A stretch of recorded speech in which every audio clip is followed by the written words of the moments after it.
I'm Kris McCusker in the 680 Business Center. Not much movement on North American stock markets today as U.S.-China trade issues once again were on the radar for investors, along with the U.S. government shutdown, which is now into day 34.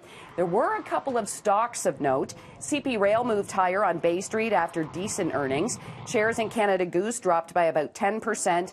After a downgrade at Wells Fargo. And then in the U.S., Texas Instruments up by more than 5%. Shares in U.S. airline stocks mostly higher as well, after a couple of them reported decent earnings. We also got earnings in from Rogers Communications, that is the parent company of this station. The stock, though, did finish lower, even after Rogers reported fourth quarter earnings that beat expectations.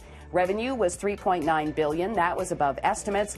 And Rogers also raised its dividend for the first time since 2015. Something interesting to come out of the earnings report. Rogers says it contributed $14 billion in economic value to the Canadian economy last year.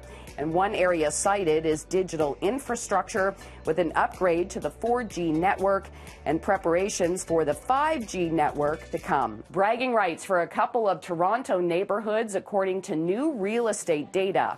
New data from real estate portal Real Estate Wire, or rew.ca, shows prospective home buyers were most interested in the Danforth neighborhood last year.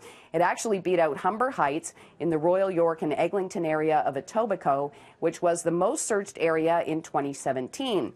The Newton Brook East neighborhood of North York saw the biggest price increase in the last 12 months, with a jump of 153% year over year. The data also shows Toronto homebuyers were most interested in three-bedroom homes, and the median list price for a detached house rose by 10% year over year to $1.1 million. And you will not see any medical marijuana commercials during the Super Bowl.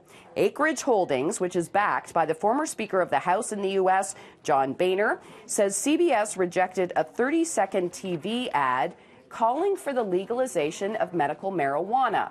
Now, the spot, according to the president of the company, focuses on how medical pot helps people cope with pain, and it included a child who suffers from seizures. The company president said it did not promote the company. Now, this isn't the first time an ad has been turned down for the big game. A spot for GoDaddy was once denied because it was considered too sexually suggestive. The Super Bowl and all the acceptable commercials is set to air on February 3rd. I'm Kris McCusker in the 680 Business Center for City News.